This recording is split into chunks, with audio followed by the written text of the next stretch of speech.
Hi, girlies. Welcome to, I think this is episode 24 of the Bottums Up podcast. I am your host, Taylor, and I am here today to talk about a topic that I have wanted to talk about for a very long time. I just have a lot of feelings and opinions about this particular topic.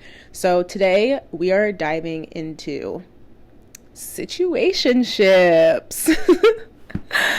I posted about this on my Instagram, and you guys seemed super interested in hearing about this. So I'll be sharing my thoughts, my feelings, lots of feelings about situationships. I've been in my fair share. I know that a lot of the people who listen, a lot of you lesbians have also been through your fair share of situationships. So we're going to chat about it. We're going to talk about it. But first, and you guys would be so proud of me. So I actually have like an organized list. I gave myself a little outline of what I wanted to talk about today of anyways, I'm being organized because I need to be organized. Also, I don't like how this camera is looking on me for a second. Okay. So got my little notes here. I'm like a real podcaster now. Okay, so first thing I want to start off with is, general announcements.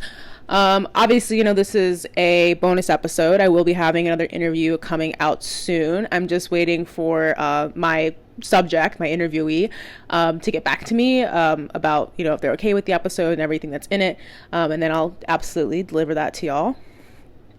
I did also just want to say thank you for 400 followers on Instagram.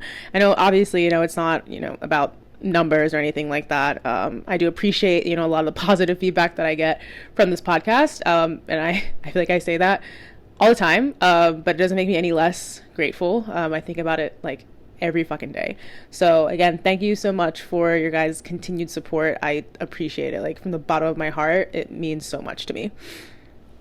This month, so it's for the month of May, there are some really big events happening. There's Girls in Wonderland out in Orlando. There is Pride Chilla in Miami Beach. Then there's also Sweet Heat in Miami Beach as well.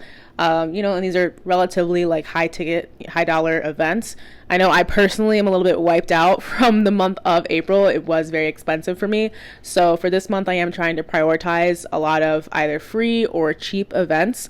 This episode should be going out on Monday. It's currently Friday, so this should be going out on Monday. There is an event called Pride in the Park that is going to be happening. Equality Park at night.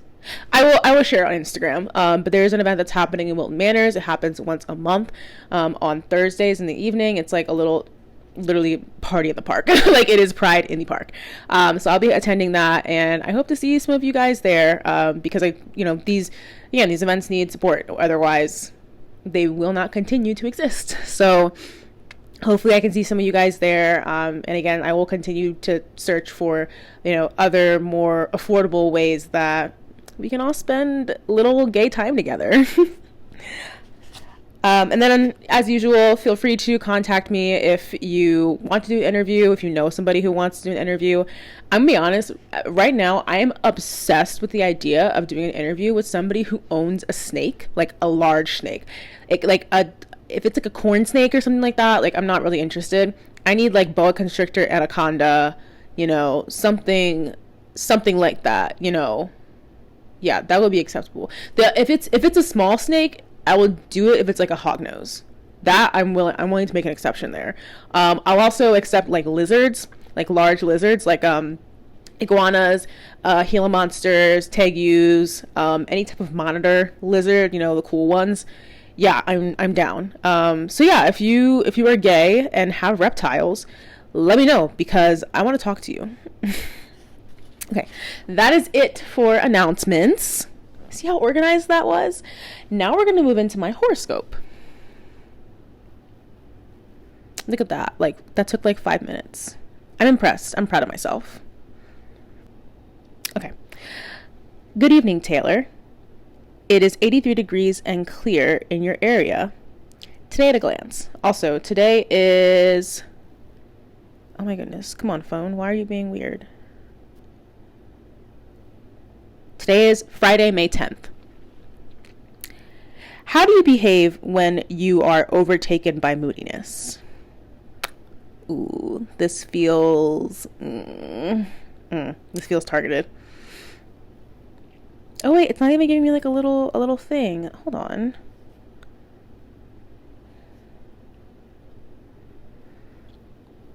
Oh, you can make positive impressions where they count today. This is the time to show the world what you're made of. It's in your hands now.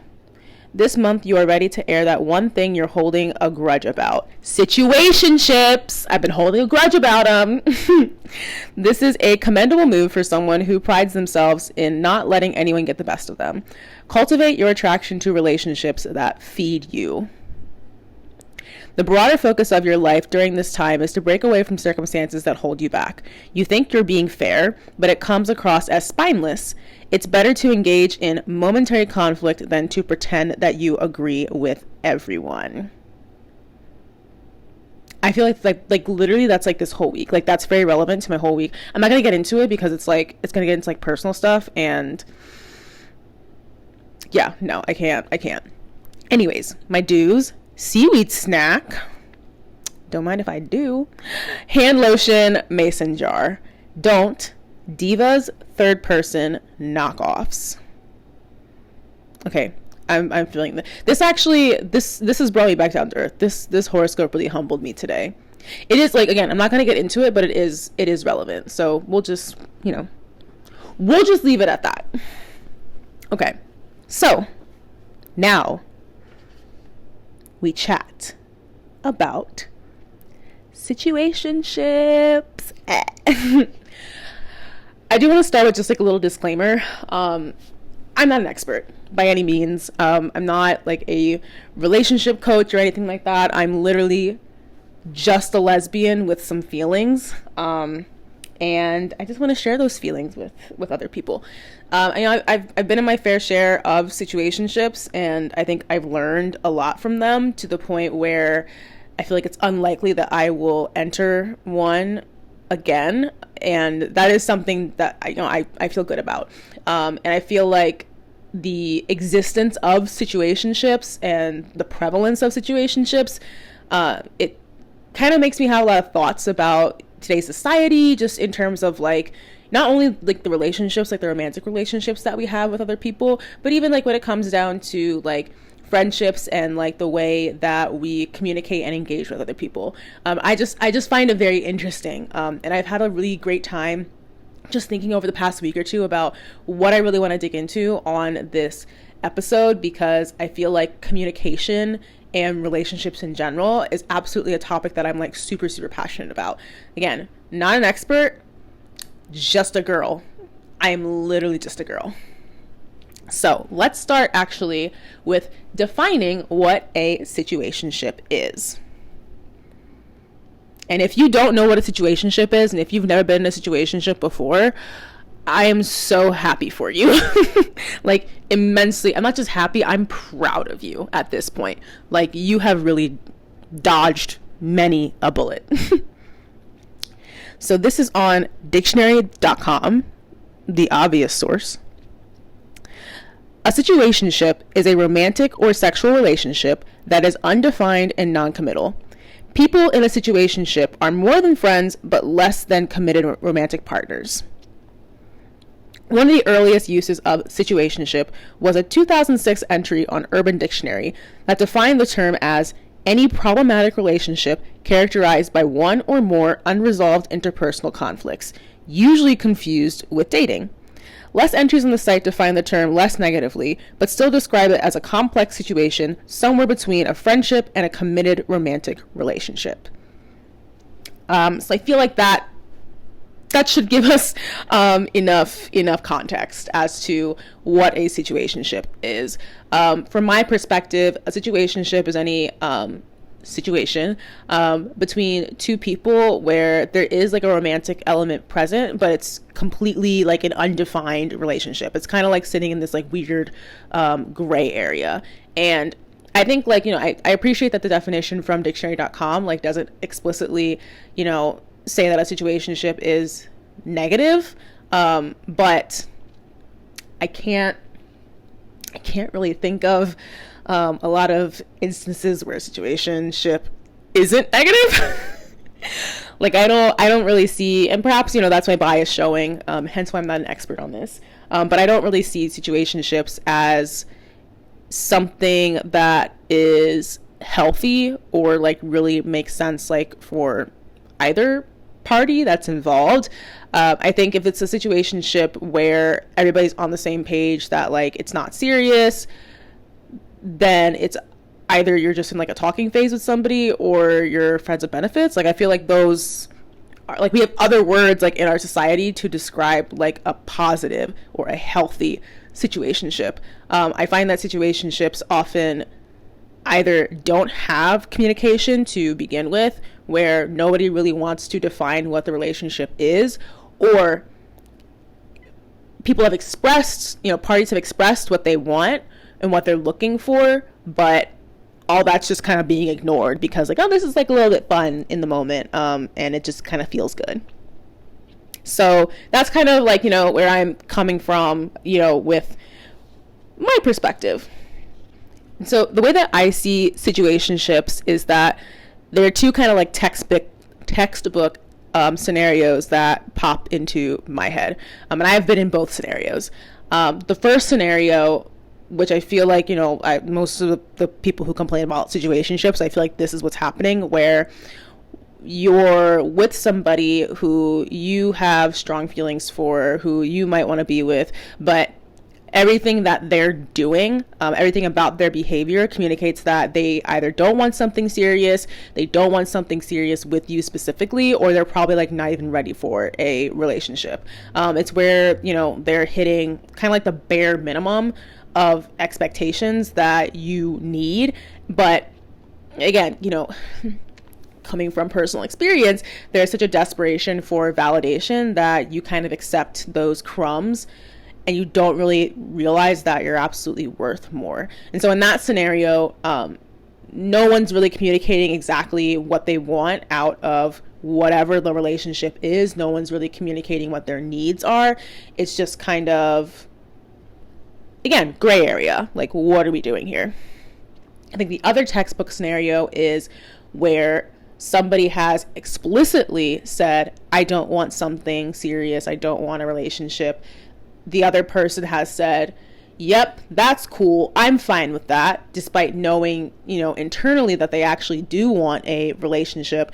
And so it ends up in this scenario where the person who wants that relationship ends up sacrificing their needs and stifling their emotions in order to simply feel good about the fact that they're with this other person. And oftentimes there's also this hope that, okay, maybe this other person will just change their mind and we can be in a relationship and everything can be fine and dandy and sunshine and rainbows. And that is not going to happen. If you are in that scenario right now, I am telling you that is not going to happen. Like, please, I don't know, go get a hobby or something, like anything else. I don't know, go back to school. Like, get a new job. I don't know, go. You know what I love to do is like go to IKEA and then just judge the quality of the showroom. That is my absolute favorite thing to do. Like, it's for me, it's like what people watching is for other people. If you go do that instead of texting some dusty, crusty person who like doesn't want to commit to you, I think your life will be a lot more fulfilling. Go to the library. Go to a park. Come to the park on Thursday with me instead of talking to your situationship. But yeah, so those are kind of like the two textbook scenarios that I have like in my mind when I'm thinking about situationships. And I'm going to say something that might be a little bit controversial, but it was something that I actually saw like somebody else mention and it resonated a lot with me. I heard somebody else say that situationships are inherently narcissistic. And again, I don't agree that they're inherently narcissistic, but I do think that they often have like a certain level of narcissism to them. And what I mean by that is, okay, let's go back to that second textbook scenario. If somebody has told you explicitly that they don't want something serious. And you have said, even though you want something serious, you have said, and you told yourself, you know what, that's fine. And you just you take those emotions and you bury them down, you bury them down, you bury them down, when in the back of your mind, you're telling yourself, okay, if I just try hard enough, if I stay present, this person will change their mind. That is a little bit narcissistic. And when I say narcissistic, I don't mean that you are a narcissist. I mean that in the sense that everybody does things that are a little bit narcissistic. Me sitting on this podcast, acting and feeling like my opinion matters on this topic, that's a little bit narcissistic. So it's instead of just listening to exactly what this person is telling you about what they want and simply moving on, you have this idea that you can change them, you can fix them, you can make them want you, when in reality you can't. And that's it. That's literally it. If somebody has told you that they are not interested, go find someone else who is. We only live one life on this earth, and also there's 7 billion people on this planet. And you want that one? Girl, go find someone else. But yeah, that's where I see that element of narcissism. And even in the other, scenario where nobody has really communicated what they want, but through, I don't even want to say, not body language, but through subtlety. If somebody is, again, throwing you crumbs and almost not matching your energy, or, I don't know how to describe this. I think if somebody knows either explicitly or implicitly that you want something more serious with them, that you want an actual relationship with them, and they continue to string you along and keep you in that gray area, keep you in that situationship zone, that's also very narcissistic, because all they're doing is trying to get their needs met and keep you satisfied and happy enough so that they can continue to get their needs met, when there's absolutely no intention of making you happy in the long term. They are simply keeping you there as long as they possibly can. I think that's very narcissistic. And you as a person, if you're in that scenario right now, you deserve better. I really want you to understand that, and internalize that and get it through your fucking head that is not a scenario that you need to be in, because other people will pick you. There's and it's not there's this one person out there that will pick you. There are multiple people out there who probably admire you and are into you and value you and see the worth that you bring to the world, who are going to pour into you the way that you are currently pouring into somebody who, I'm be honest, probably hasn't even swept their floors in 6 months. I've never had a clean and tidy situationship. There's always something. There's always something. But yeah, that's the perspective that, I'm coming from, when I'm talking about situationships. And I think actually seeing that post, seeing somebody describe it as narcissistic for the first time, it actually really helped me. It helped click for me why situationships are so unhealthy, why situationships are so unhealthy, and why for me, I don't need to be doing that as much as everybody else doesn't need to be doing that. Okay, so now that I've been a little bit of a bully, a little bit mean, a little bit assertive, a little bit dominant, a little bit top energy, I'm gonna switch to my bottom energy. So my first ever queer relationship started as a situationship. And honestly, it might have been my first situationship too. I know that was the first time that I used the word situationship to describe what I had with somebody else. This was back in, when did it start? It started in the winter of 2018. It was right in the beginning of the year. It was somebody who I met in like through my fraternity. I was really mad at my parents. Me and a couple of my friends, we bought $70 Spirit tickets, a round trip to Orlando. um, and I was just like, I'm going on a vacation. Like, I couldn't, like, that's how I decided to rebel against my parents when I was like 19 years old. I was like, let me go on a 4-day trip to Orlando. But no, we went to go to Florida, ended up staying with this person for that vacation, and that's where we first met. And so started an 11-month long talking phase. Wherein, oh my god, this is like so embarrassing to talk about, to think about. Like, damn, my self-worth was very, very, very low at this time. Like 2018 was a really, really rough year for me. So I was like super into this person. Again, they were living in Florida. I was living in Maryland. I was going into my senior year of college. I'm thinking about grad school. Some of you are probably connecting a couple of dots right now. Yeah. So we were probably talking initially for like, I want to say like 5 or 6 months, until, I was planning on going to, fly to Florida, like to visit them. And they asked like, oh, are you coming like just for me? And I was like, yes, I kind of am. And they were like, oh, like, don't do that. And I was like, oh, okay. Mind you, this would have been like a $500 plane ticket. And like, I probably only had $500 to my name at that point. So like, crazy. So they're just like, no, like, let's not do that. And I was like, oh, okay. And I was like, absolutely heartbroken, devastated. I think that was actually my first lesbian heartbreak. I couldn't handle it. So that summer I went through a whole phase. And like, we were still talking to each other, like, as friends.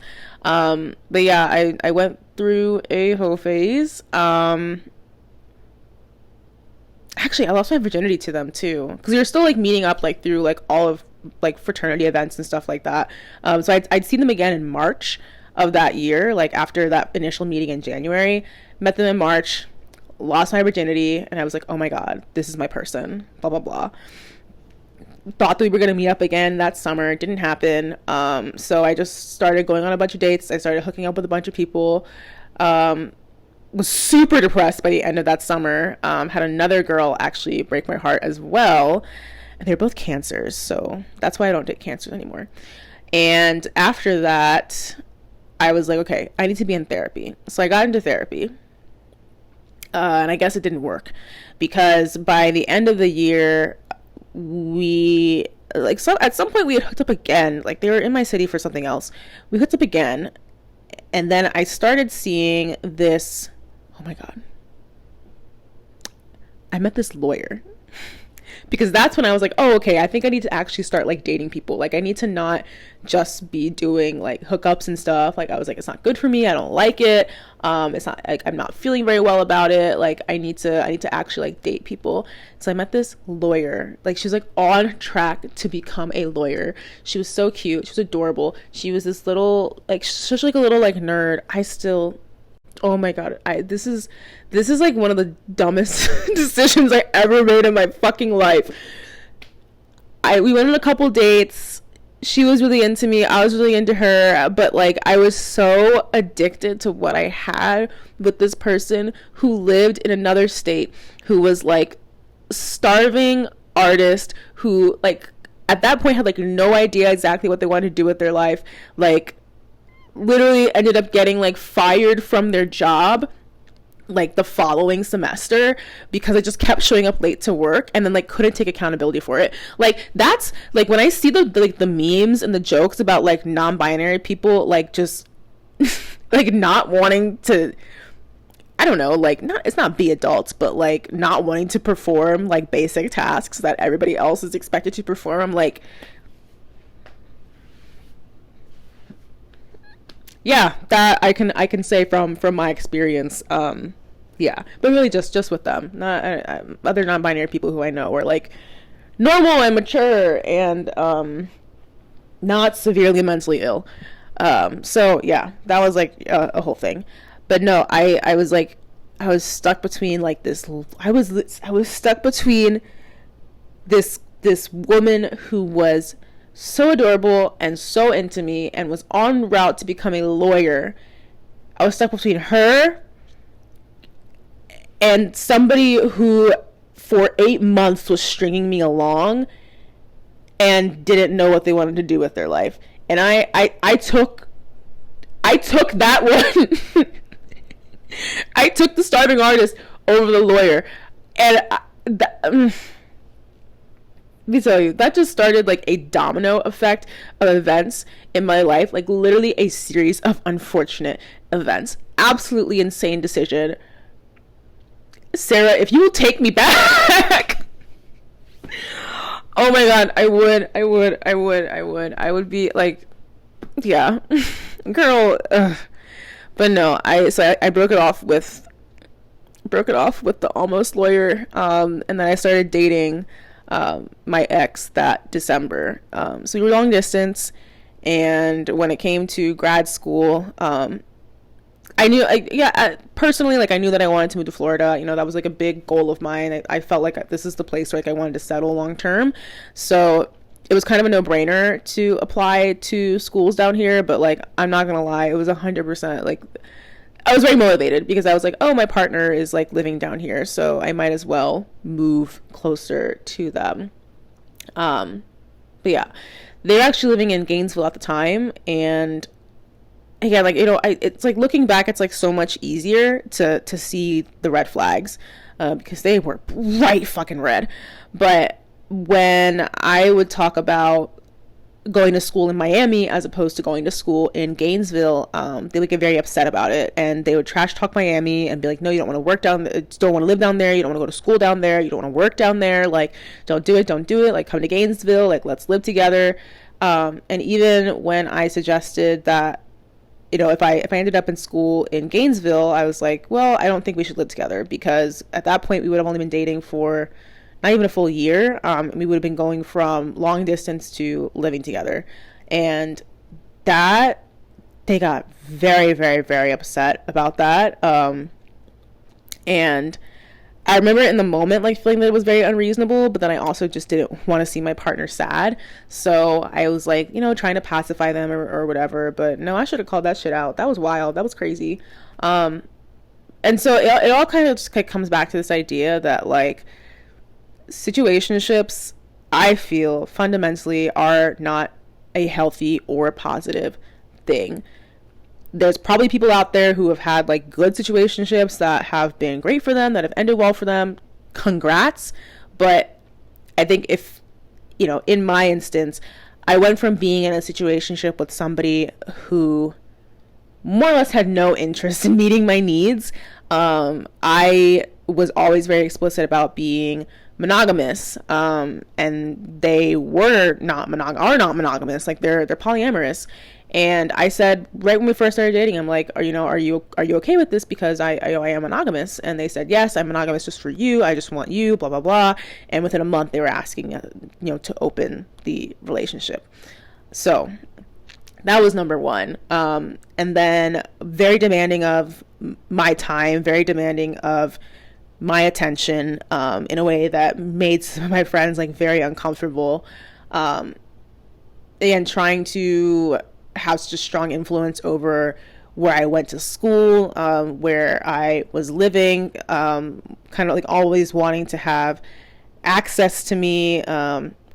It just, again, if you were in a situationship where you are sacrificing so much in order to meet somebody else's needs, while you, again, are getting crumbs in return, where you can't really express yourself and who you are, there is absolutely no way that is going to evolve into a healthy relationship. Because if that's where you start, then that's where it should end. And that's where it should have ended for me. But unfortunately, it did not. Oh. But see, so me being in one situationship led to this. So you can view it as a positive, you can view it as negative, but here we are.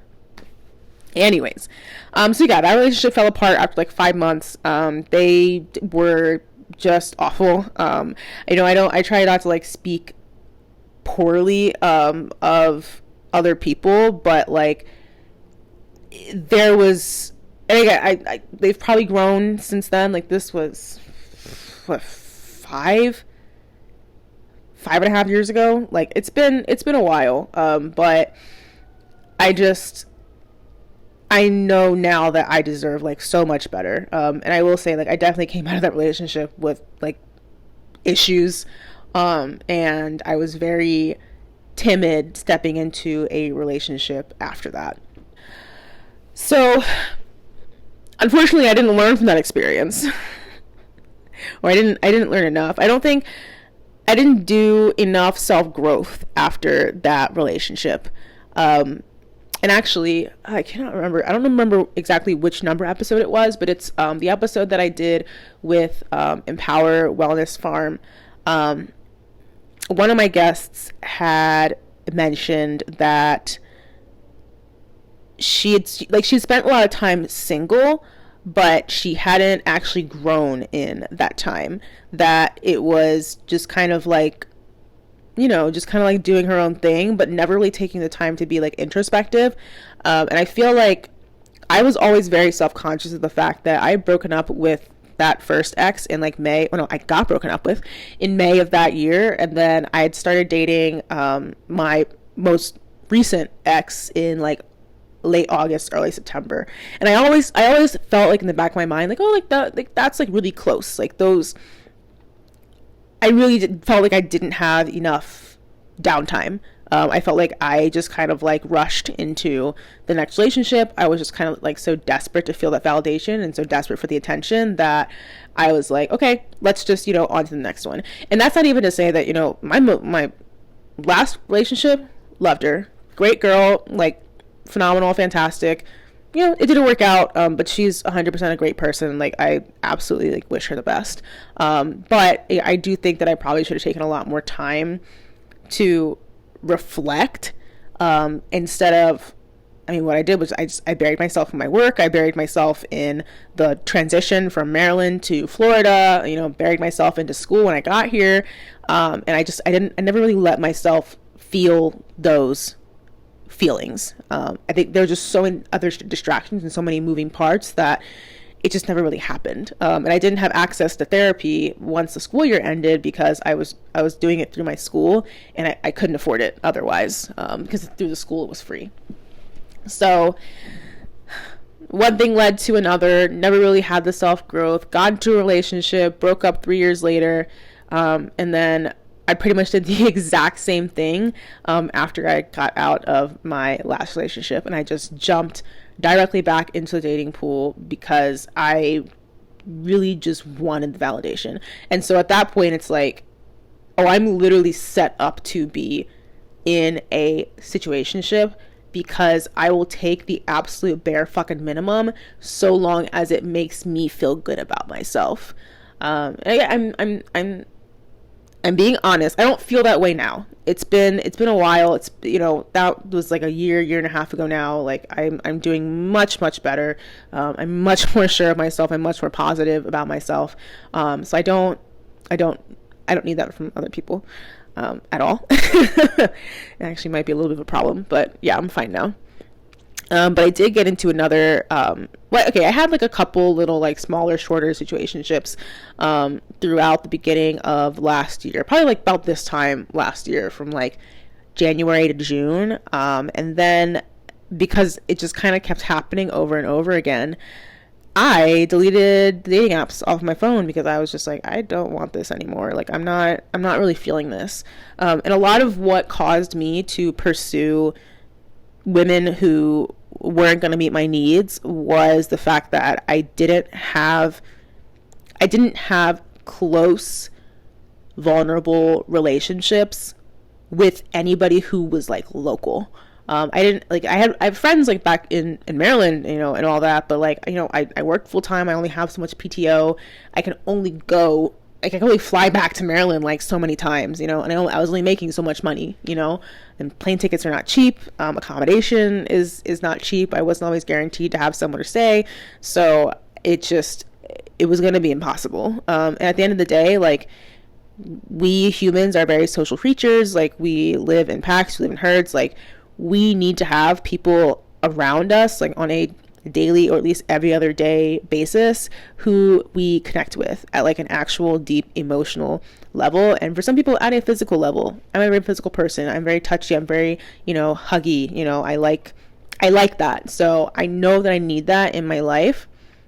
So I literally had the ultimatum with myself where I was like, we're deleting dating apps and we're going outside because this is ridiculous. You've been a hermit for like 2 years.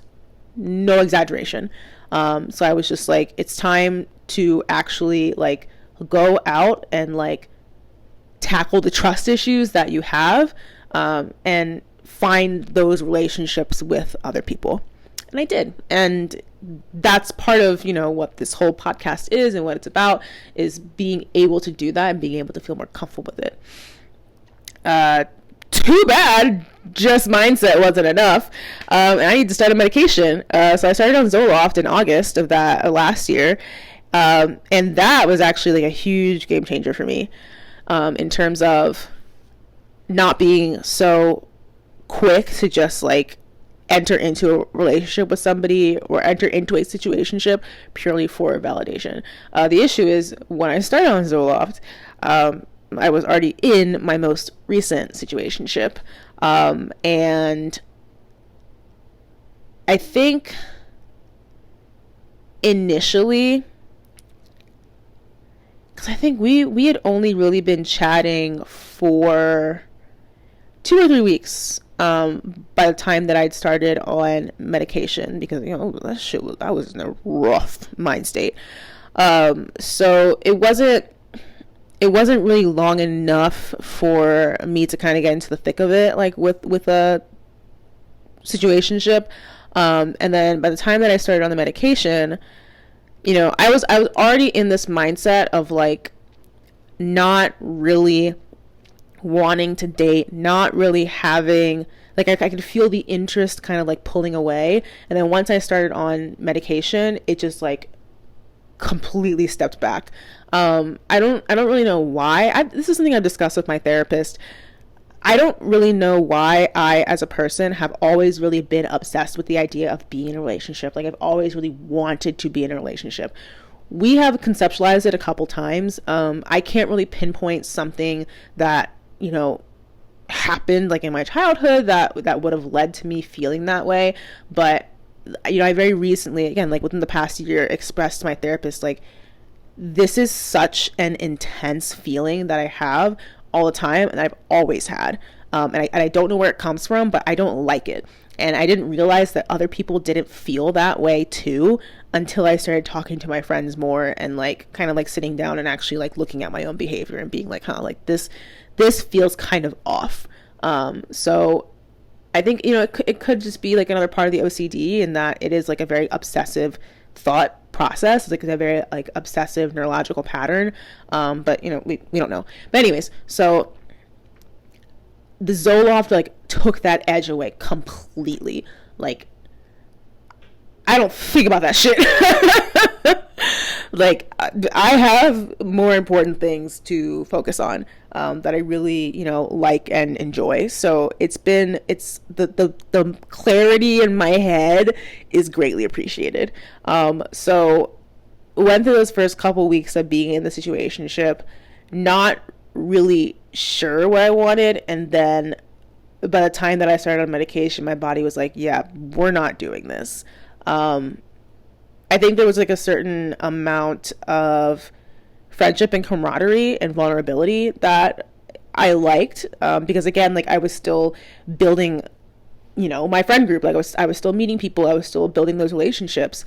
I mean, I've been very honest with her that like I didn't want a relationship, that I was not ready for a relationship, because I absolutely was not. But we kept talking, like stayed in contact, kept hanging out with each other. And I liked it. I definitely, I would joke that I was like in a committed situationship, because as much as I wasn't actively pursuing anybody else, I had absolutely like no interest in pursuing anybody else, but I was comfortable and happy like with what we had, in the moment. Granted, again, looking back, and even kind of looking at, our friendship now, like I do kind of question, was it like morally okay for me? Like it hasn't really sat well with me. Like kind of like the longer and longer that I look at it. And I did kind of realize, and we spoke about this, that that scenario really brought out a lot of my codependent tendencies. Fortunately, it was only in a way that, and this is actually why I wanted to talk about codependency for an episode, because like that's a topic that we can like really dig into. But in a sense that I think in most scenarios, a situationship provides people with a certain amount of validation, emotional validation, physical validation. Oh my goodness, somebody wants me validation. And obviously, for me, like that was part of it. But I think,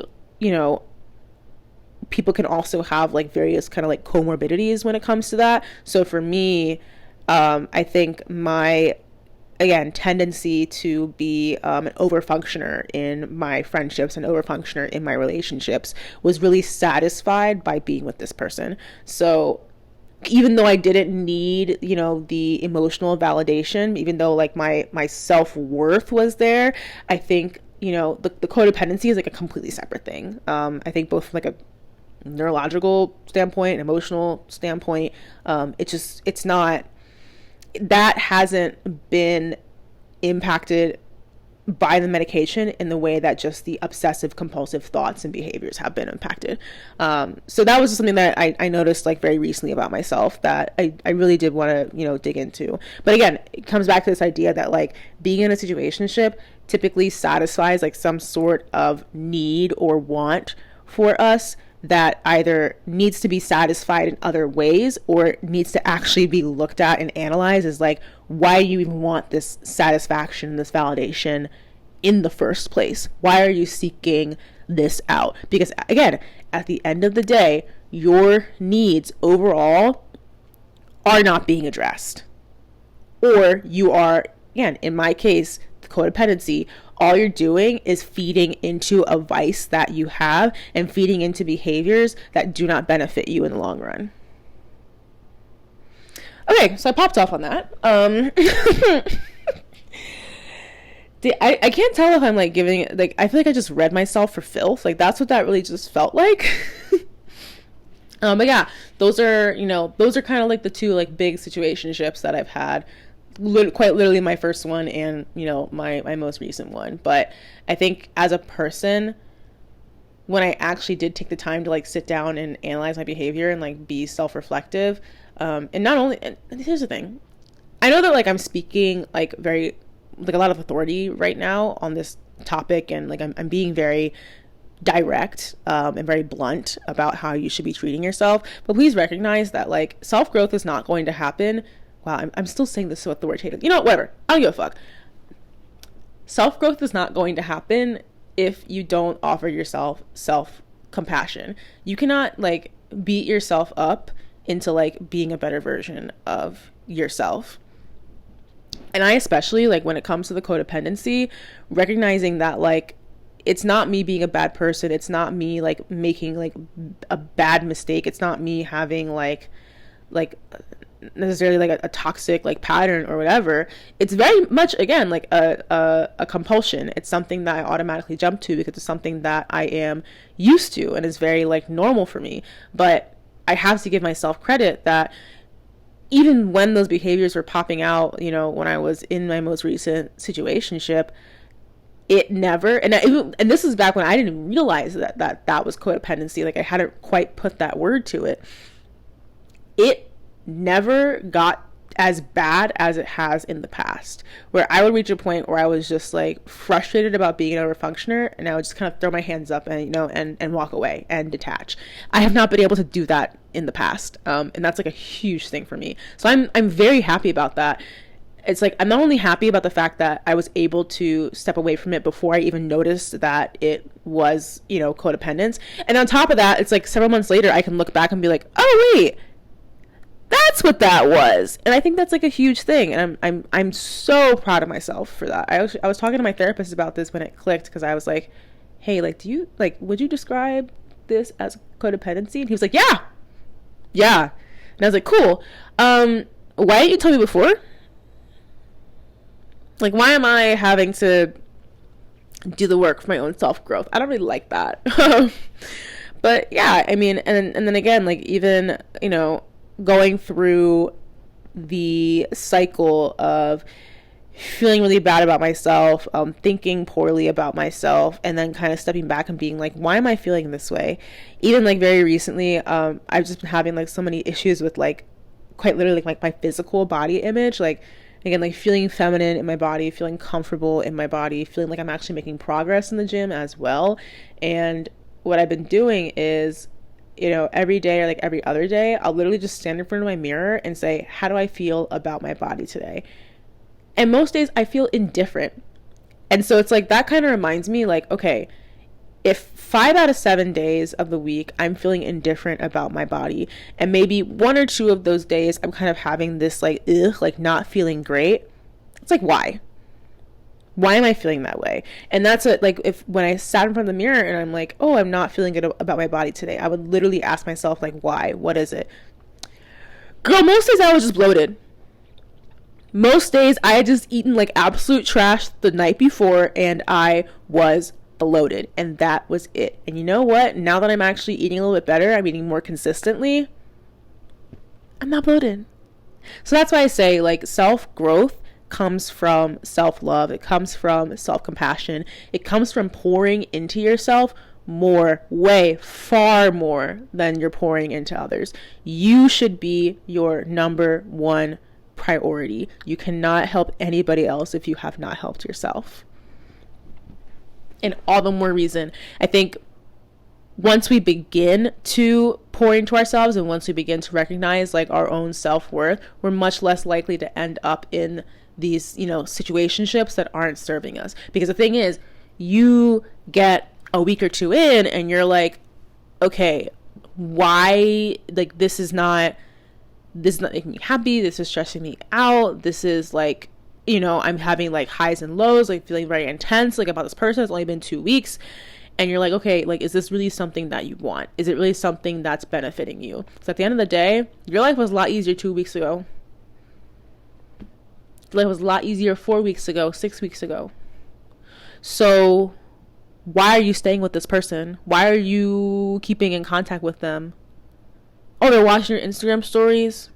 Oh, okay. When's the wedding, I guess? Okay, yeah. Anyways. Just the sheer prevalence of the situationship. And I do feel like more often, like when I see situationship spoken about, or when people are describing their situationship, they're talking about the first scenario that, the first textbook scenario that I mentioned at the beginning of this episode, where somebody is kind of giving you breadcrumbs, and you're acting like it's the whole bakery. You are eating that shit up like you are Hansel and Gretel, okay? And it's not giving. So, and the thing is, okay, everybody who's like single right now, everybody who's actively dating right now is struggling. Like I have not heard a single person who is like having an easy time or like a normal or like comfortable time dating. I don't know what is going on. I don't know what's in the air, what's in the water, but like things just aren't good right now. And I feel like personally, I'm speaking like super anecdotally right now, I feel like personally it comes back to communication, and the way that we engage with other people. We are quite literally like in the communication age. People are so like, we are a million times more accessible to other people than we ever have been. You can DM somebody on social media. You can @ them on Twitter. You can text them. You can email them. You can, I guess you can show up at their house, but like, please don't do that. Or like, again, on dating app, you can message somebody like through there. And it's instant. It's not like in the past where like you had to show up at someone's house, or like you had to do some like Pride and Prejudice shit, or like you had to like send a carrier pigeon or like a telegram or snail mail or whatever. Like we are instantly accessible to most people. And so again, very anecdotal, but I feel like this instant accessibility, the fact that like we are in the communication age, has made us worse at communicating. Like so much worse. I don't know if it just comes from the fact that, I don't know, like sometimes like when I get like a lot of messages from people, I get very overwhelmed very quickly, and I'm like, oh my god, I don't want to talk to anybody. I don't want to say anything to anybody. I don't know if other people like feel that way, but I just noticed that like the way that people communicate with each other now is just with so much less, how do I say it? Like, it's not as genuine. It feels a little bit surface level. It's like, it also kind of feels like very stop and go. Like it'll be very, very intense at the beginning, and then it's like it just kind of like fizzles out like very, very quickly. I noticed that both with friendships, and I noticed that like with, you know, talking to people like in, you know, romantic settings, and things like that. Even like when I apply to a job, like you know, this interview will be like very excited, you know, in the first conversation that they have with me, and then it's like nothing afterwards. And even like the prevalence of ghosting people, as opposed to just like, again, I'm guilty of it. Like I'm not trying to be like holier than thou. Like I'm legitimately speaking from like my personal experiences, both things that I've done and things that people have done to me. Like ghosting, absolute garbage. Both in dating, in friendships, in like business, in job hunting. Stop ghosting people. Just say, hey, this is not what I'm looking for. Hey, this is not gonna work out. Hey, I've gone through the opportunity. Hey, we decided to go with a different candidate. It's really not that hard. And like I've pushed myself now more to not ghost, because it's like it's easy to just stop talking to somebody. But like it's almost like I give myself that closure to say like, okay, like it's done, it's settled, we've been open, you know, about like what, that this is ended, that it's over, that there's no mystery. But no, like we are in the communication age, and yet people do not know how to communicate. And no, communication is not easy. Like it takes a lot of time to kind of like build up the skill set that works for you. And everybody, of course, like communicates very differently.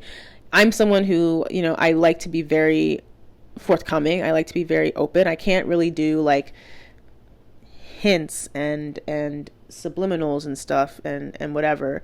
And like, even like the whole, oh, I'm going to like your Instagram story as a way to like show that I am interested in you.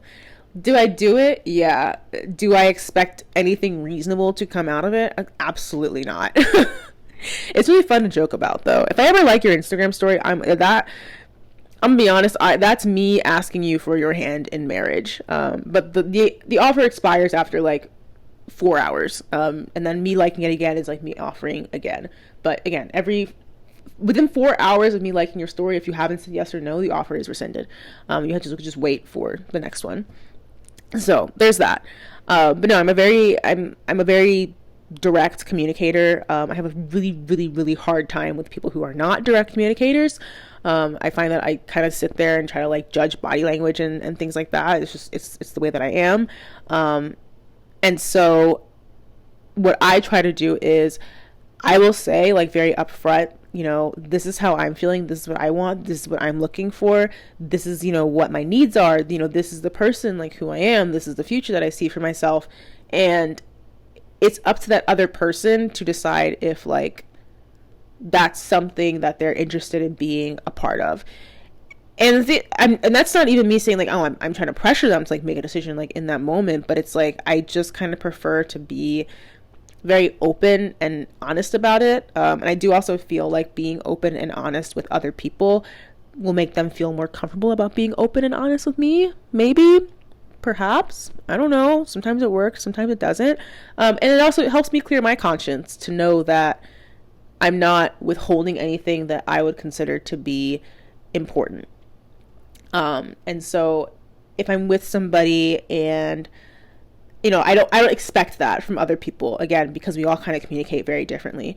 But if I'm with someone and there's just something that I feel uneasy about, or that feels like very unclear, then yeah, I will ask for clarity, or I'll ask for more information. And if I find consistently that there's like an unwillingness to communicate that or communicate things about themselves, and like that's like yellow to red flag for me, and that's something that will make me start to pull away, just personally.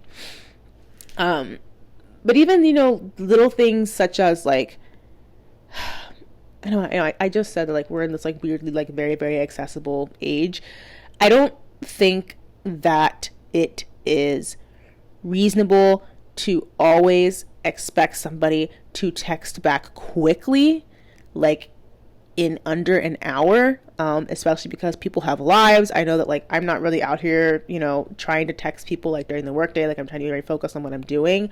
However, I don't think that you are unreasonable for wanting somebody to communicate with you, wanting to hear from them, routinely throughout the day, wanting to know how their day was, like whether that's through texting or calling or FaceTiming, or I don't know, sending TikToks to each other back and forth. I don't know, modern romance.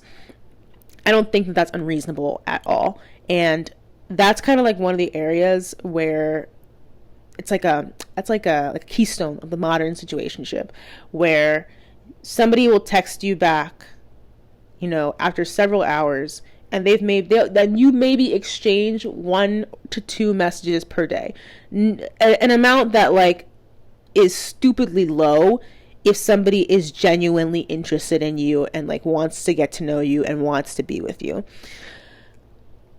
and you get that dopamine rush.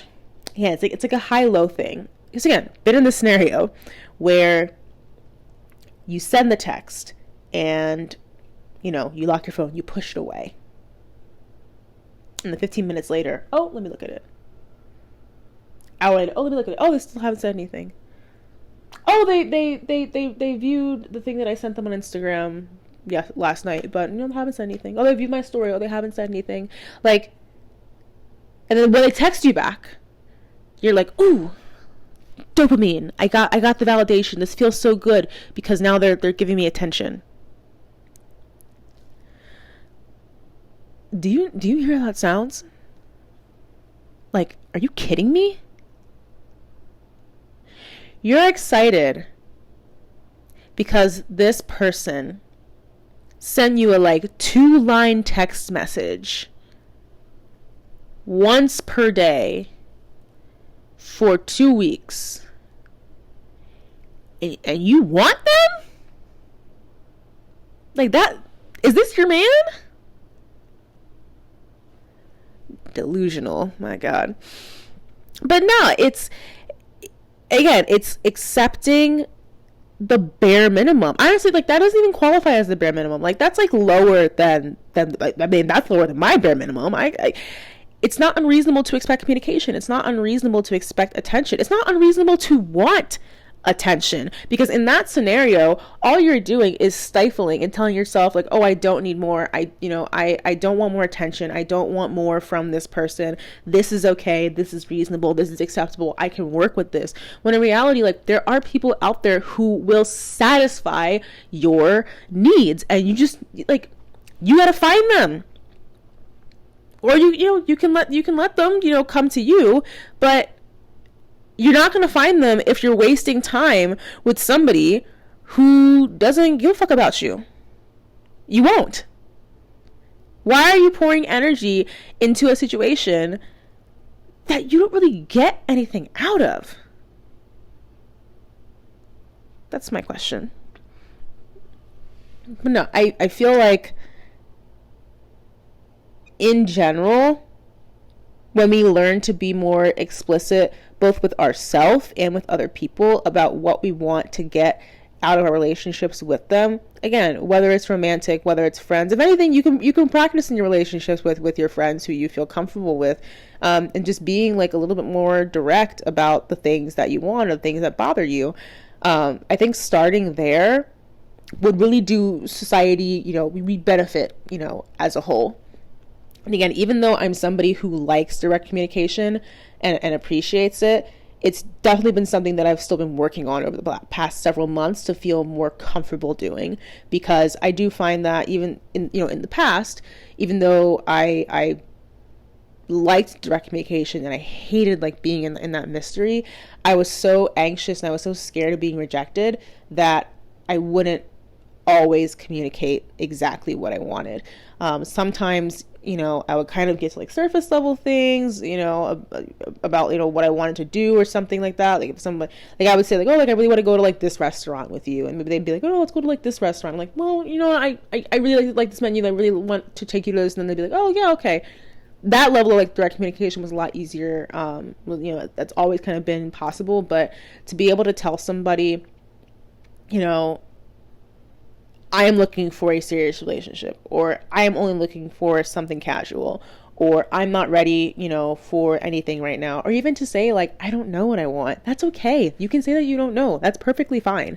There's literally nothing wrong with that. But again, I just think when we figure out how to be like more honest and more direct with people, I don't see anything bad coming out of that personally. Maybe there's a sociologist out there who would disagree with me, but like that's how I feel. So again, as I stated before, I've gone through this journey over the past several months of self-growth, one that I'm deeply grateful for. I've done like a complete like 180, especially with the way that I feel about myself. So at this point, the way like I feel like I've done a great job of avoiding situationships. And I've done a much better job now of, not letting myself just begin to like pour into other people before they've really given me a reason to do so. So I think the first thing that really helped me stop ending up in situationships was deleting the dating apps. Again, because there is so much of a dopamine hit that we get when we match with somebody, when we start to begin, to send those messages, when the attention starts, when the validation starts, and it's so accessible because it's on our phones, and we have our phones with us pretty much all the time. I also do feel like it gamifies dating a lot, which dating is not a game, like there are people's real emotions involved. You can create a lot of trauma for people if you're not taking dating, somewhat seriously. Yeah, like you can casually, date with other people. You can be in a friends with benefits, scenario, no issue. You can be in a serious relationship, no issue. But again, if people's like desires, if people's needs like aren't very clear from the beginning, someone's gonna get hurt. So I think I feel like I don't know. I really don't like dating apps in most scenarios. I really don't. Yeah, I just no. And truly ask yourself, like, do you need the dating app? Do you need, the comfort of a relationship, or are you not close enough and vulnerable enough in your friendships in order to have that need be satisfied? That was a really important question that, I was able to ask myself, to be like, hey, like there's like, it's basically like until you have friends, until you begin to develop those close relationships and have that level of needs met, there's absolutely no reason to be pursuing a relationship, because like I was going to make it crash and burn, and I did multiple times. Before they even like reached the relationship phase, it's like, nope, just trauma. So no, that's like the first thing. Like if you feel like you as a person, like you notice yourself getting into situationship after situationship, like, hurt time and time again, by other people, I would say delete the dating apps. And then step two would quite literally be like actually sit down with yourself and figure out like what you want and figure out what your needs are. What are the things that you actually want to look for in a relationship? And actually, something that my therapist told me as a little piece of advice was to establish what your deal breakers are. That is exceptionally useful, because if you have like a set number of boxes that people need to check in order to get to the next step with you, and they don't meet those requirements, and maybe you start kind of compromising on one, I feel like that kind of, it sets a little light off in your head to be like, hey, are you compromising on this because this is somebody who really satisfies you in other ways, and you see a lot of potential in? Or are you compromising simply because you want to feel wanted? And if you're compromising because you want to feel wanted, that is not good. That is bad. Do not do that, because you will end up unsatisfied, and you'll end up unhappy at the end of the day. You shouldn't be like this. Obviously, there's a certain level of compromise that has to happen in relationships for them to be successful. But again, you shouldn't be compromising on your fundamentals. Okay.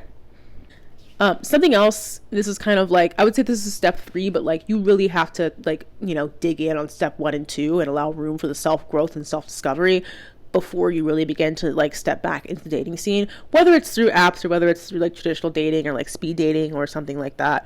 But then when you do step back into dating, learn how to be present in the moment, not only just with what you're experiencing with that person, but also be present in the moment with your feelings. Like quite literally, like what are you feeling in this exact moment? Is this someone who you actually like? Is this someone who you actually enjoy spending time with? Is this someone who makes you feel safe?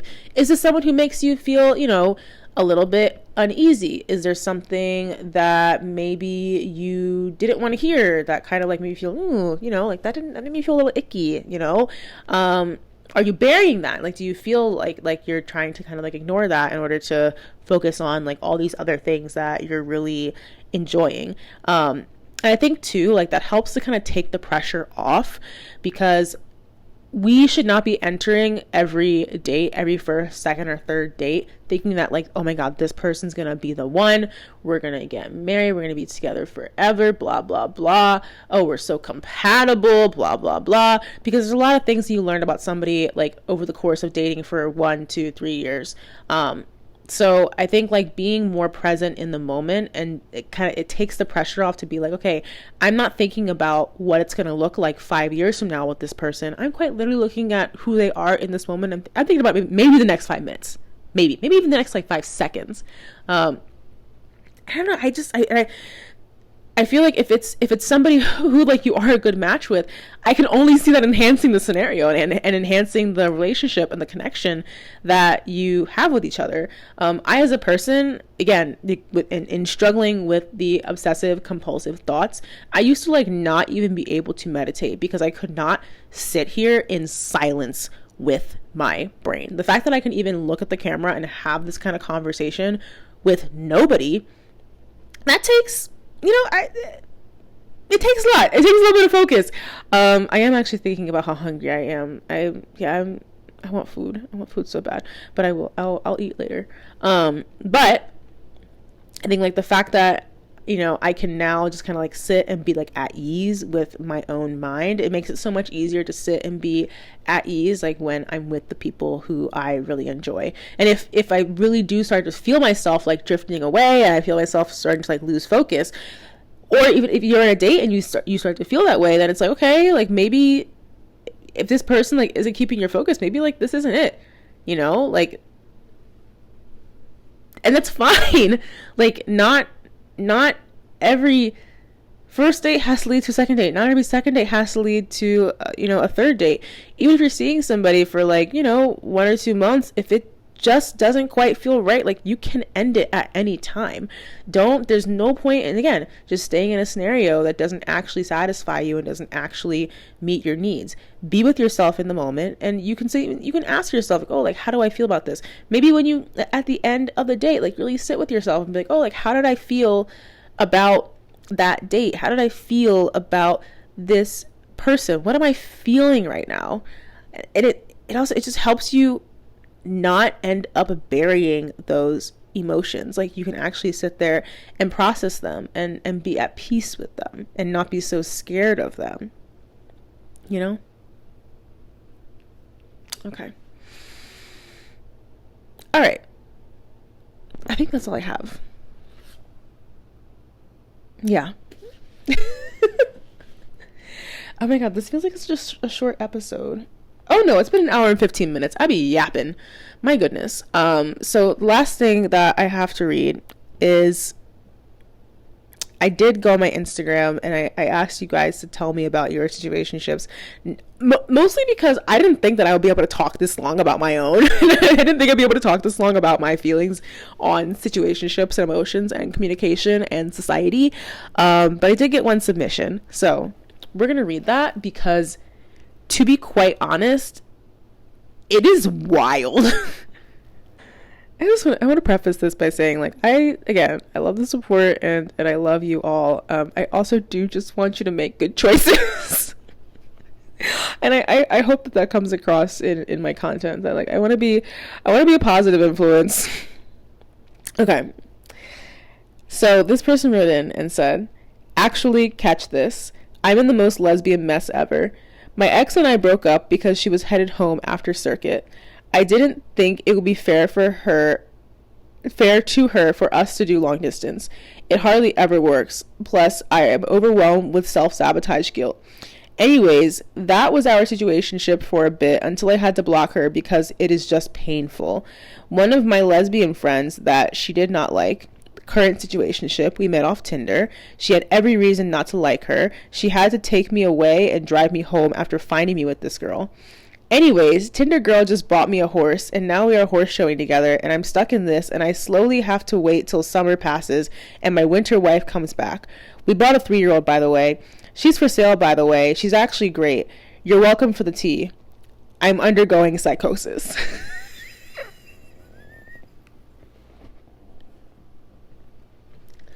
I'm gonna be honest, I've read this thing like 4 times, and it hits every single fucking time. Like, I wanna... First of all, the fact that you're a horse girl too is, like, next level. Like, I'm glad that I have, like, horse people context to be able to read this and fully understand it. Because, like, okay, so when she said, like, oh, like, the ex, like, went home after circuit, I think she's referring to, like, the winter, like, horse showing circuit, which is, like, from, like, November-ish, December-ish is, like, when people come, and then, like, they stay here through, like, March, April, like, because it's, like, nice weather in Florida, and they go back north, like, for, like, the spring and summer and do all the horse shows there. So the fact that you have a wife for the winter season of horse showing, because that shit is stressful. It's stressful. It's expensive. Like, that... again, like, I want you all so bad to make good choices, but this is fucking funny. Like, I'm not gonna lie, I wish I was in this scenario, because of none of my situationships have ever bought me a horse. Okay? If anything, I've lost money from being in situationships because I had to pay so much money for therapy, and now I have to pay for medication. That's like $20 a month just for the medication, and then, like, another, like, $45 to $90 for my doctor's appointments, which is, like, it just depends if I take hold with my therapist and my psychiatrist. I have a therapist and a psychiatrist. Like, that's all I've gotten out of being in situationships. You got a horse, a whole horse, and 2 women. That is, like, oh my God, that is, again, the psychosis, like, you shouldn't be doing this. You should not be doing this. You should be, but you got a horse. You got a horse. And she'll probably buy you another one. Tell you what. because winter season is also cuffing season. So I'm willing to get, a little snuggled up with somebody. When your winter wife comes back, I need you to break this one's heart, like the current situationship, break her heart so that I can slide into her DMs and I can get a horse. Because I really... God, that sounds terrible, but like... yeah, let's do it. No, let's do it. You break her heart, I want a horse. Like, dead ass. I need like a 6-year-old though. 3-year-old is like way too young for me. But no, like a good 6-year-old, preferably imported. I'm not gonna be ungrateful. I'm not gonna be ungrateful. If it's domestic bred, that's fine. That's okay. There's a couple good programs that I really like, but if I can get, something from Germany or France, I think that will be the best. And then we can, oh my God, we can show together on the winter circuit. Oh my God, that'd be like so cute. Oh my God. No, I like this. Because now I got a horse and I got a bestie. Yeah, no, this is good. This is actually really good. I don't think that you should be doing any of this, to be quite honest. Like for legal reasons, you should not be doing this. But, I think we can make this work. I think we can be like horse girl, sister wives, if that makes sense. Yeah, I can see this happening. Yeah, okay, so that's it for today's episode. I hope you guys enjoy this. I hope, maybe you got something useful out of it. If you want to follow me on Instagram, I am@bottumsup.pod. That is bottumsup.pod. Same exact name on TikTok, for as long as it's not banned in the United States. If you are interested in coming in on an episode, or if you're interested in submitting like a potential topic you want me to talk about, you can shoot me an email, bottumsuppod@gmail.com. Otherwise, stay gay, stay out of situationships, and I will see you guys in the next episode. Bye.